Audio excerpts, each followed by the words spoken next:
But, I want to talk today a little bit about God and about how He directs our paths. My favorite verse in the Bible, Proverbs 3, 5, and 6. Trust in the Lord with all your heart. Lean not to your own understanding. In all your ways acknowledge Him, and He will direct your paths. Sometimes we feel like we don't have direction in our lives. Many times have you heard people saying, I'm trying to find myself? You don't have to try to find yourself if you trust in the Lord and lean to His guidance. He will never leave you. He will never forsake you, no matter what is going on. A lot of times people ask me, how did you end up going from medicine into politics? Sometimes I ask myself that too. But, it was interesting because in 2013 I was asked to be the keynote speaker at the National Prayer Breakfast, and I thought that was kind of strange because I had spoken in 1997 as the keynote address at the prayer breakfast when President Clinton was in office. And I talked about integrity in office. And it was, it was just before the Lewinsky thing broke, and he must be saying, does he know? What's going on? But, I was very curious. I said, why are they asking me to speak again? I'm not aware that anyone has ever spoken twice. But a little investigation demonstrated that there was one person who spoke twice, and that was Billy Graham. And I said, that's pretty good company. But I didn't know what I was supposed to say. I said, Lord, tell me what I'm supposed to say. And of course, the organizers wanted to know also, what are you going to say? Are you going to embarrass President Obama? And I said, it's not my intention to do so. But if the shoe fits, wear it. But so after that, I didn't know what I was going to say until the morning of the speech. And after that speech, everybody was saying to me, you got to run for president. You got to run for president. I was saying, how ridiculous is that? Why would I be running for president? I'm a brain surgeon, and I know better. But, every place I went, there were people with placards, run, Ben, run. And there were over 500,000 petitions in my office. I could barely get in. There were so many boxes of petitions. And I said, Lord, this is not something that I particularly want to do. And I said, I don't have any of the things that people who run for president have. The Rolodex with all the names, a big war chest of money, an organization, nor did I plan to develop those things. So I said, Lord, if you want me to run, you have to provide all that stuff. The next thing I knew, I had an organization. They were raising more money each month than the RNC. Everything just sort of came together. Because that's how the Lord does. He doesn't ask you to do something and leave you without the resources to do it. Now, I didn't win, but I did end up in government. And President Trump always says to me, aren't you glad you didn't win? But,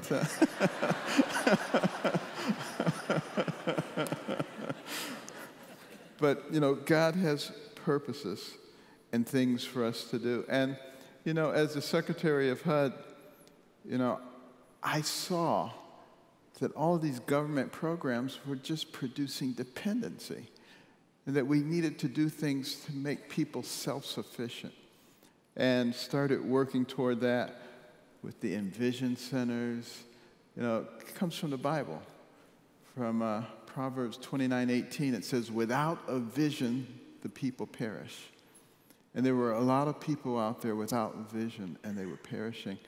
So, we organized this, all the various agencies of the federal government together, looking at the things, the resources, the programs, amalgamated those with the state programs, with local programs, bring them all under the same roof so that that mother of 3 who never got her high school diploma can come to one place, have a place where children can be given appropriate daycare, get her GED, get a job, get more training, become self-sufficient, teach that to her children so that we break the cycle of poverty. That's the only way we get out of those kind of situations.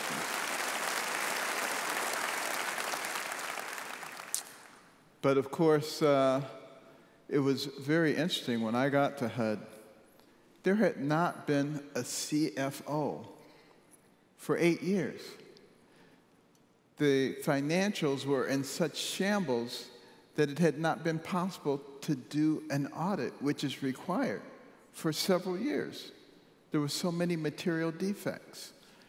And we were fortunate enough to be able to get one of the partners, senior partners from Ernst & Young to come. And it took a lot of arm twisting, but he finally came. He looked at our books. He said, Ernst & Young would never have taken you guys on as a client. But it was just that bad. But put together a program, and used to always hear about all these scandals, financial things going on at HUD. You've noticed you don't hear that anymore. Completely transformed the place. It's run like a business now. So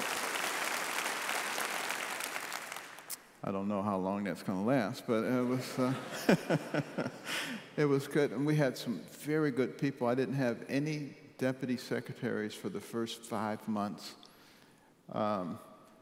Any substantial help in running all the divisions. I think they were hoping that you would get discouraged and go away. But that was not going to happen unless the Lord led me to move in a different direction.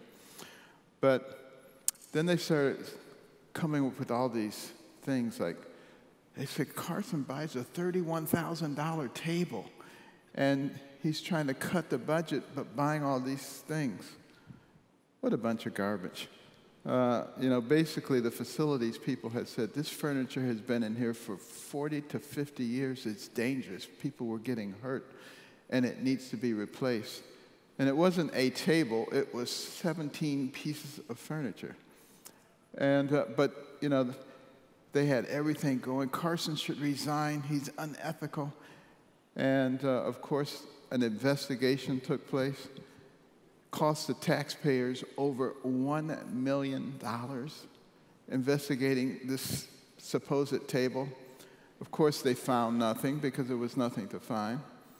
And then they said, but his family's involved. His wife has an office at HUD. That was a $2 million investigation. It showed nothing. And after all these investigations and all their accusations, crickets. They don't say anything about it. But they did stop bothering me because I think they began to realize that if you don't put any skeletons in the closet, they're not going to come back out. And that's something that we have when we try to live according to the principles that God has given us. You don't put skeletons in the closet, so you really don't have to worry about anything coming out. Now, a little disclaimer from me. Everybody makes disclaimers these days. My disclaimer, I am not politically correct. Okay, so, I don't believe in political correctness. In fact, as I said during that National Prayer Breakfast in 2013, I think political correctness can lead to the destruction of our country because it really is freedom of speech that we're talking about. Liberty to think the way that you want to think and to live your life the way you want to live it. And now you've got people telling you what you can say and how you can say it and trying to take control of every aspect of our life. And some people say, well, it's not really restriction of freedom of speech because the federal government's not doing it. Guess what? If big tech and the media is doing it and the government is compliant, it's exactly the same effect. You lose your liberty, you lose your freedom of speech, and we must recognize that because we must fight against those things. Our Constitution, I believe, was inspired by God, and it works extremely well to preserve our freedoms, but you have to follow it. And the only way you follow it is if the people hold the politicians' feet to the fire. So it's important to know who you're voting for and what they stand for and what they have voted for.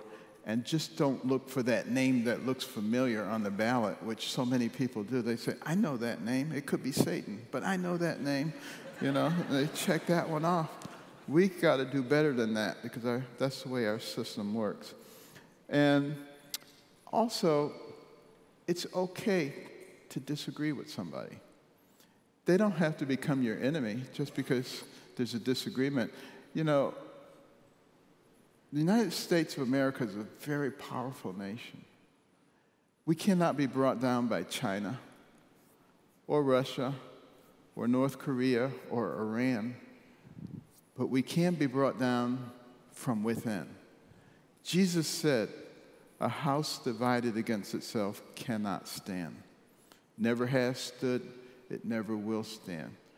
And we have to resist the forces of division and hatred that are attempting to destroy us as a nation.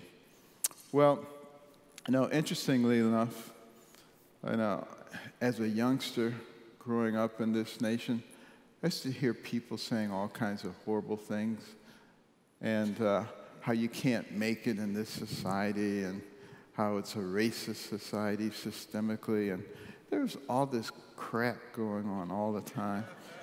And, but unfortunately, I wasn't a very good student. And that's putting it mildly. I was a terrible student. People used to tease me and call me dummy and all kinds of names.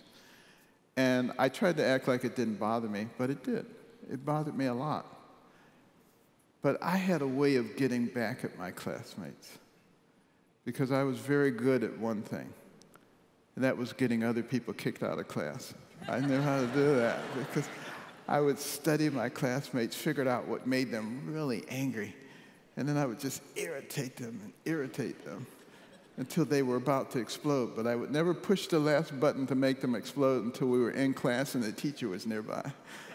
And then they would explode, and the teacher would kick them out, and I'd say, yeah, because I wouldn't be the only one who didn't learn anything that day. But there was this one girl. You all know this girl, Miss Goody Two-Shoes. Some of you were probably her. You know, everything perfect, pristine, made everybody else look like a total jerk. I said, wouldn't it be great to get her kicked out of class? So lo and behold, we came in from recess. She sat right down in the seat in front of me. I said, the Lord is good. And I started irritating her and she was so mad. I mean, the steam was coming out of her ears. She was ready to explode. And as the teacher approached, I pushed the last button to make her explode. But she didn't explode. She just quietly turned around and said, you and me on the playground at recess.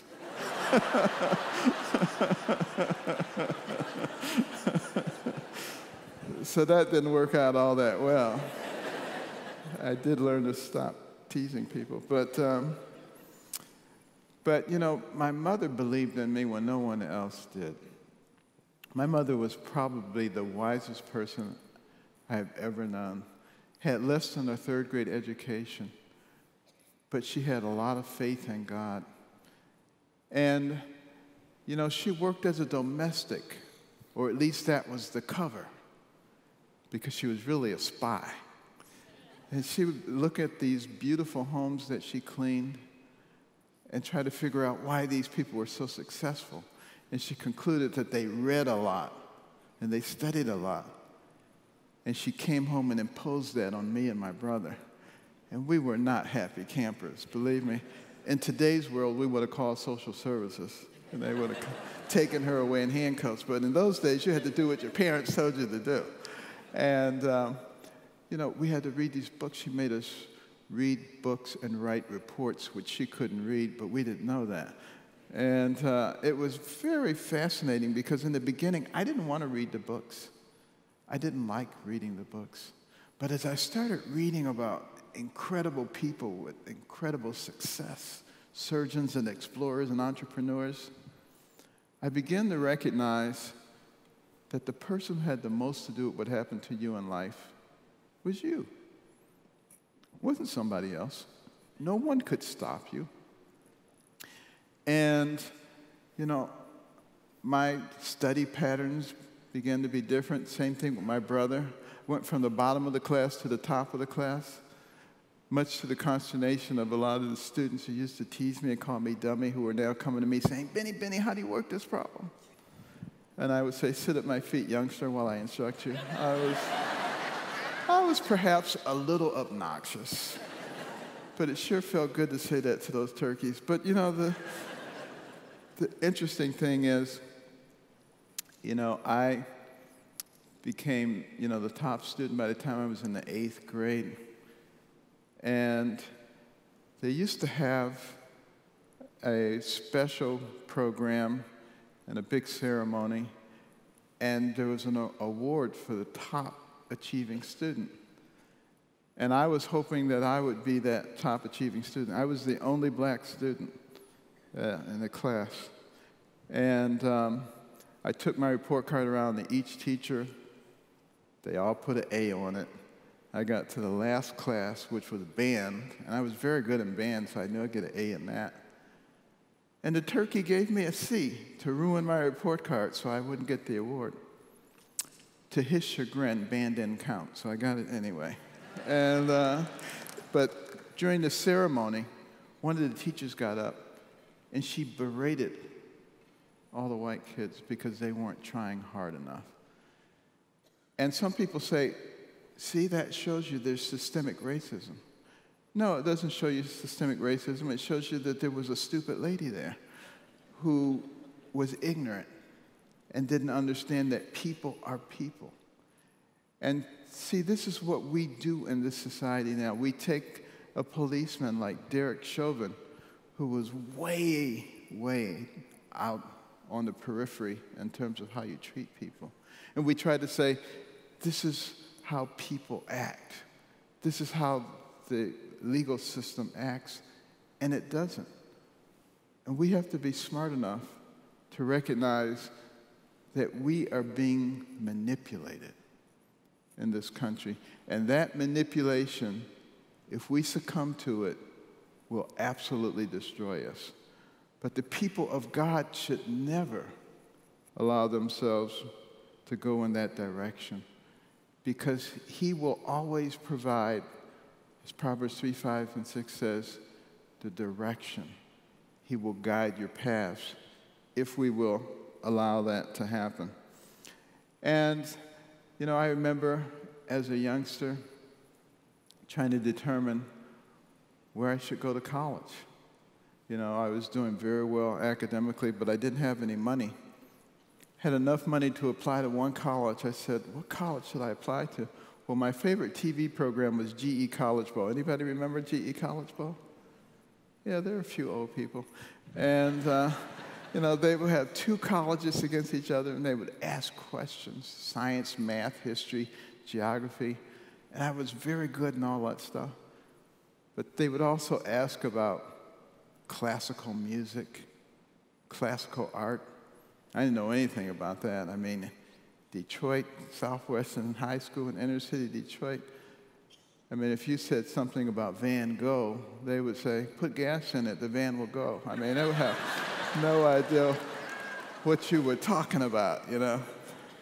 So I made an executive decision. I would go downtown to the Detroit Institute of Arts and roam through those galleries day after day, week after week, till I knew every picture, who painted them, what period it represented, listening to my portable radio, Bach, Telemann, Mozart. Kids thought I was nuts. You know, black kid in Motown listening to Mozart. And I tried to convince them that the Mo in Motown was Mozart, but nobody believed it.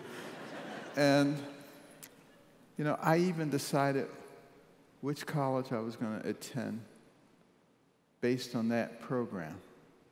I had enough to apply to one college. I said, I'm going to apply to the college that wins the grand championship of college ball. That year, the grand championship was between Harvard and Yale.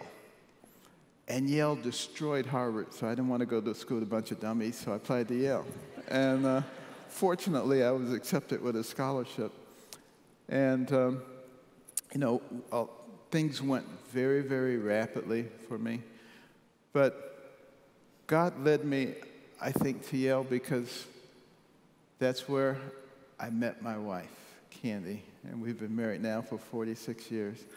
And that's the good Lord doing that. But there were so many other directions and pathways that one could go in. And how does the Lord prepare you to become, an exceptional surgeon? I had gone to medical school, done well. I was finishing up my residency, deciding what to do. And we were having the grand opening of the Neuroscience Center at Johns Hopkins. And Hopkins is sort of the birthplace for modern neurosurgery, so everybody who was anybody was there. And one of the big wigs from Australia was there. And he took a liking to me. He said, you should come to Australia and be our senior registrar at a major teaching hospital in Western Australia. I said, Australia? I didn't say that out loud, but that's what I was thinking. I mean, you drill a hole from Baltimore and you come out the other end, you're in Australia. I don't want to go to Australia. Plus, I had heard that they had a whites-only policy, so I just kind of poo-pooed the idea. And it seemed like every place I went, there was somebody saying, good eye, Mike. I just kept running into Australians every place. We would turn the TV on, there'd be a special on about Australia. So I said to Candy, I think the Lord wants us to go to Australia. She went and did research and discovered that they used to have a whites-only policy, but they had abolished it officially in 1968. This was 1983. So we said, we're going to Australia. We sold all of our earthly goods, and off we went. Our friends were saying, you'll be back in 3 weeks. Little did they know we didn't have any more money, so we couldn't come back. But the biggest problem we had in Australia was keeping up with all the dinner invitations. They love Americans. They want to hear your accent. I would say, wait a minute, I'm the American, you guys have the accent. But every time I would sit down and start writing in a chart, invariably somebody would come along and say, do you mind if I feel your hair? I would say, you can feel it, but it's going to cost you $10. But I would tell the Aussies, I can't remember any of your names because you all look alike. But, but it was an incredible experience because there were only 4 neurosurgical consultants in all of Western Australia. And once they discovered that I could operate, they left me in charge of the major teaching hospital. So I was doing 3 or 4 major craniotomies every day, just as I had finished my residency. If I had stayed on at Hopkins as a junior faculty member, I would have only gotten to do what nobody else wanted to do. I was doing all these prime cases, got so much experience. When I came back to Hopkins a year later, the position opened up for chief of pediatric neurosurgery. Normally, they would go out and get somebody with a lot of gray hair and a big name. And they said, well, Carson's very young, but he can do all this stuff. So there I was at 33 years of age, chief of pediatric neurosurgery at Johns Hopkins. And that was an amazing thing. But I was thinking that I was pretty special. And, I'd come from Detroit, I'd gone to Yale, gone through my residency, and here I was chief of pediatric neurosurgery at the best hospital in the world, and I said, I am really good. That's what I was thinking. And then along came this kid at age 2, already saying Bible verses, or a little prodigy, but at age 4, all of a sudden he couldn't walk anymore. Couldn't handle his secretions, had double vision, was discovered to have a malignant tumor of the brainstem, an inoperable situation. And they went all over the place. And everybody told them the same thing: take the boy home, keep him comfortable, and let him die. And they ended up at Hopkins, and I remember seeing him roll into the ward on a stretcher, barely moving, barely breathing, eyes looking in opposite directions, foaming at the mouth. I was thinking, what am I supposed to do? And I looked at the CAT scan, and the parents say, the Lord led us here because we would find a pediatric neurosurgeon who could help our son. And I said, but he's got a malignant brainstem tumor. This is inoperable. There's nothing I or anyone could do. And they said, but doctor, the Lord is going to save our son. He's going to use you to do it. And I said, I'll tell you what, you've come all the way up here. We'll get an MRI. MRIs were brand new at that time. I said, maybe it'll show us something that the CAT scan doesn't show us. We did it. All the radiologists looked at it. They said, it's malignant brainstem tumor, nothing to be done. I told the parents, they said, but doctor, the Lord is going to save our son. He's going to use you to do it. I said, look, 1 in 1,000 times the scans are wrong, and maybe it could be like a reaction to a fungus or something like that. So I'll go in and I'll take a biopsy. They said, oh, thank you, doctor.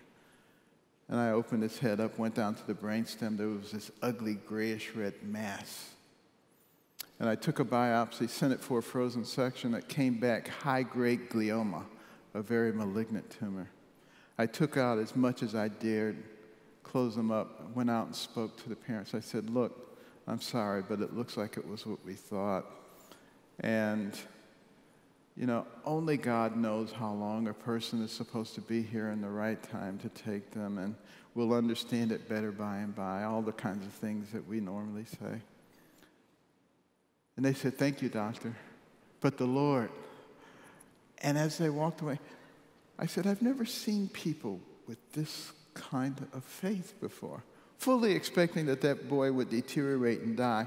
But over the next couple of days, his eyes became conjugate. They started looking in the same direction. He started handling secretions. I said, what the heck is going on here? I said, let's do another MRI. We did. There was still a big, ugly tumor, but there was a little sliver of tissue way up in the corner. And I said, is it possible that maybe this is not in the brainstem, but has just smashed and compressed and displaced the brainstem? And I said, maybe I should go back in. And the parents said, by all means. And I went back in, and the nature of the tumor had changed. And under the microscope, as I peeled it away layer by layer, I got to the last layer, pulled it away, and there was a glistening white brainstem, smashed and displaced, but intact. Long story short, that boy walked out of the hospital and today is a minister. But that...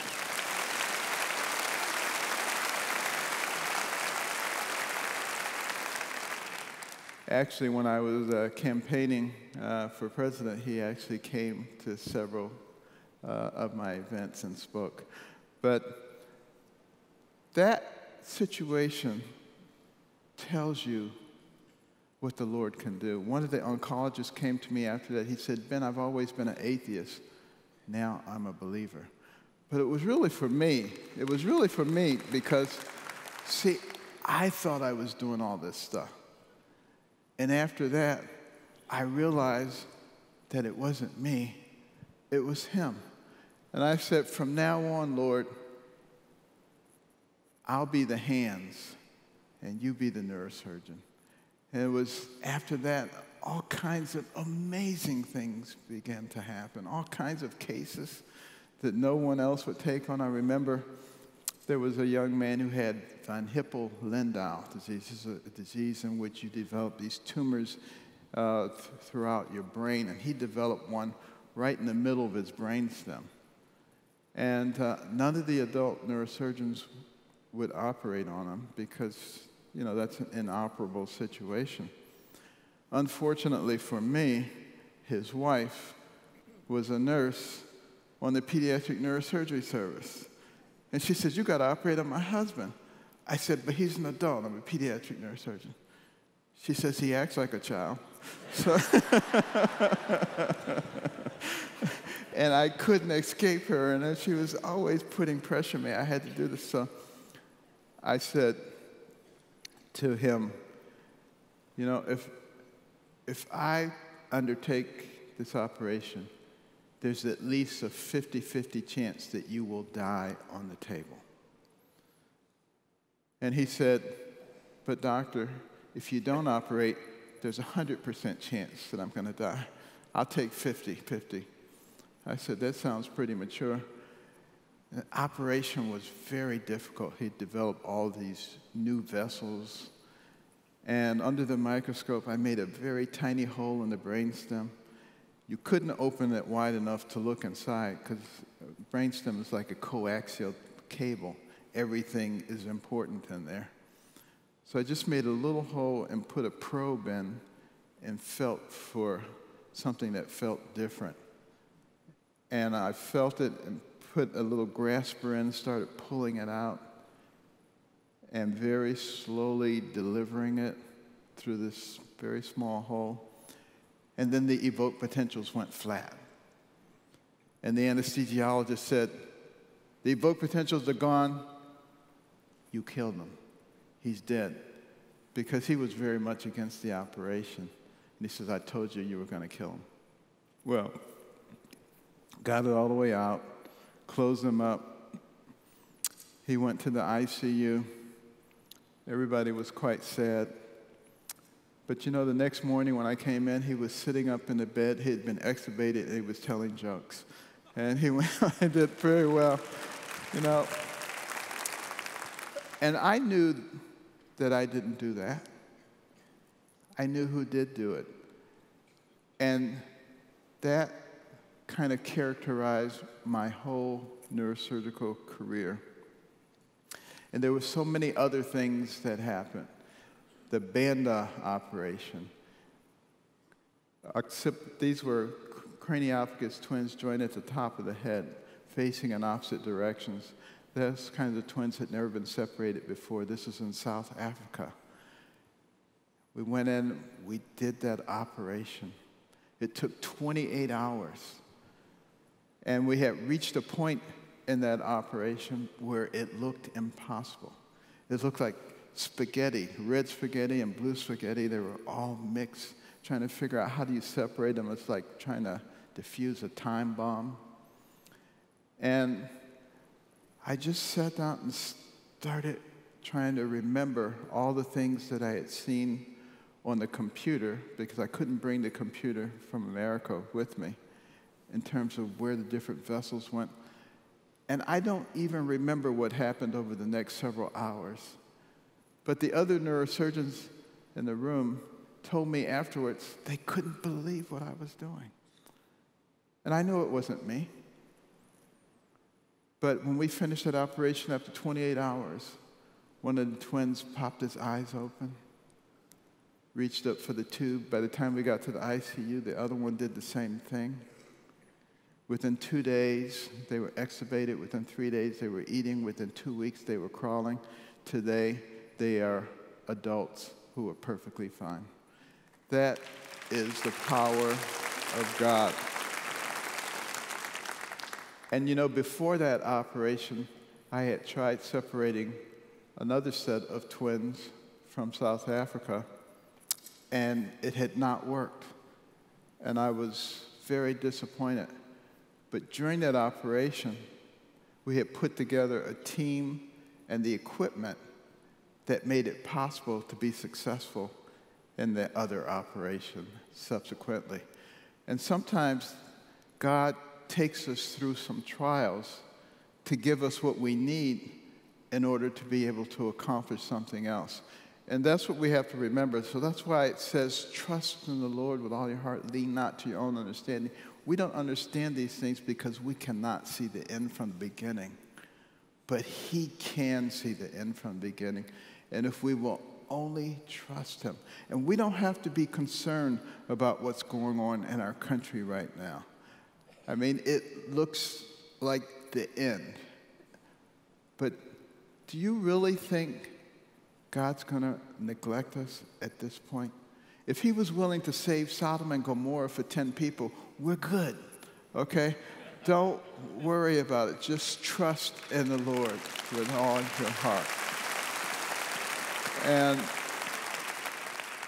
I just want to close with a prayer. Our kind Father in heaven, we are so thankful that you never forsake us, that you never neglect us, that you are always there for us, no matter what is happening, that you will give us the direction, that you will give us the strength. We thank you, Lord Jesus, for your sacrifice. To you, all lives are important, and you died for every life.